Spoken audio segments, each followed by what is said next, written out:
All right, get ready because we're going deep today. Ancient Mesopotamia, gods, monsters, and a tree that's, well, way more legendary than any redwood you've ever seen. And it's not like we're cracking open some dusty old scroll or anything. This is a modern retelling. Right, right. The myth of Inanna and the Huluppu Tree. Exactly, which I think adds a whole other layer to it. Yeah. Definitely. So we're going to unpack this whole thing. Why does this myth, this story, still resonate with people after thousands of years? Well, I think to really get into that, we have to start with Inanna herself. Yeah, yeah. She's more than just a goddess of love and beauty. Oh, absolutely. Powerful queen, fierce warrior. I mean, she makes things happen. She cries, and her tears, they actually nurture the Huluppu Tree. Right. But she's got this fiery side, too. Totally. And then there's the whole throne and bed thing. She wants them both made from the Huluppu Tree. What's that about? It's like they perfectly capture this duality, right? Okay, yeah. So, the throne, that's authority, it's power, it's leadership. I see. So that's one side. And then the bed. Yeah. It's creation, fertility, life itself. Wow, she's not messing around. Claiming both sides of feminine power, huh? It really makes you think, doesn't it? Big time. I mean, even today, it's like powerful women are judged so differently. It's true. So are these objects, the throne and bed, are they limiting her or empowering her? Maybe both. It's a good question to keep in mind as we go deeper into this. For sure. Okay, so to understand why the throne and bed are so important, let's talk about this Huluppu tree. Yeah, imagine this. A tree so massive, its roots are down in the earth. Okay, got it. But its branches, they reach all the way up, touching the heavens. Whoa, that's pretty intense. A bridge between the earthly realm and the divine. I mean, the source makes it feel so alive, like it's more than just wood and leaves. It is. It's like this whole microcosm of the universe. Yeah, I see that. Growth, life force, everything connected. But because of that power, it becomes a target. Oh, here we go. Trouble. Three creatures, menacing.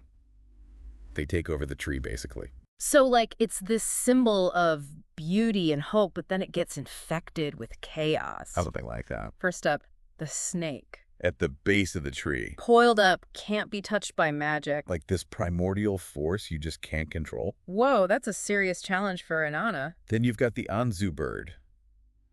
Eagle body, lion head. And it screams, right, like terrifying cries. The source says they can shake even the bravest warrior. Yikes. So we're talking like a force of nature. Unpredictable. Exactly.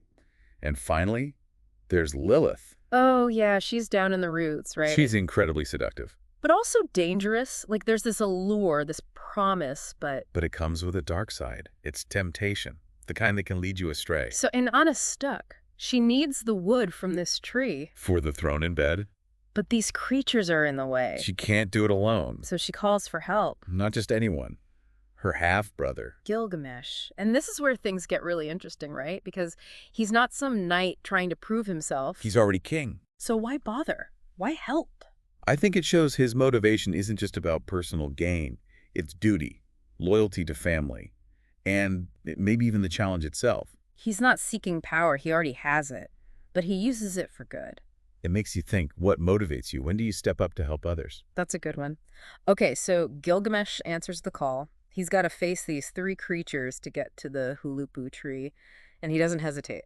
Gathers his warriors. The men of Uruk. And they head out on this epic quest. It's a good reminder for all of us. Even the most powerful sometimes need help. What about you? Have you ever needed support to overcome something? Oh, absolutely. Everyone needs help sometimes. Okay, so first encounter, the snake, that primordial force chilling at the base of the tree.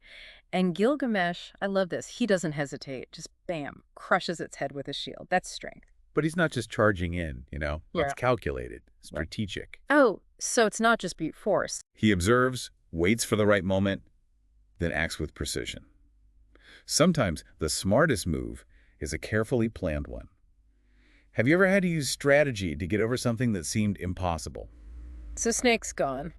But we've still got two more guardians to deal with. Yeah, and this next one, the Anzu bird. That's a whole other level of terrifying. Screeching, claws, teeth. It's like a whirlwind of chaos. And here we see Gilgamesh approach things a bit differently. He doesn't just attack. Right, he's not just all about brute force. He uses his shield defensively. He weathers the storm, patient, strong. It's almost like he's showing that real strength is knowing when to hold back. Have you ever had to do that? Hold back to actually move forward. It's a tough lesson, but a powerful one. And you know what? The Anzu bird retreats. Really? This force of nature backs down. It does. Flies off with its young, like it recognizes Gilgamesh's strength, even respects it. Wow, so even divine forces can yield to a strong will, huh? But the real test, I think, is Lilith.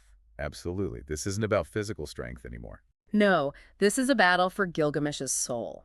Lilith tempts him with pleasure, power, everything he could ever want. I mean, the source really makes you feel the pull, Those primal desires. I think we can all relate to that, right? Those whispers that try to pull us off course. And this is where Gilgamesh's true heroism shines. He says no. He resists, calls on Inanna's name, remembers why he's on this quest. It's self-control, choosing the bigger picture over instant gratification. Man, talk about an inner battle. Have you ever had to face your own Lilith? What helped you stay focused on what really mattered? It's something we all grapple with, but in this myth, Gilgamesh shows us it's possible to overcome. So Lilith's defeated. The path to the Huluppu Tree is clear. Gilgamesh and his warriors cut it down. And Inanna finally gets what she needs. But it's important to remember, Gilgamesh didn't do this alone. He had the men of Uruk with him.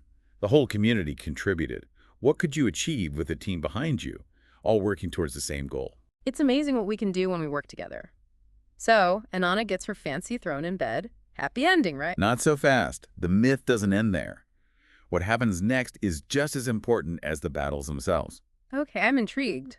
So the throne and bed, they're described as being covered in gold, precious stones. Like, super fancy. What's that all about? It's as if the tree's essence, its life force, went into those objects. So they become more than just throne and bed. They embody the tree's power, but purified, focused.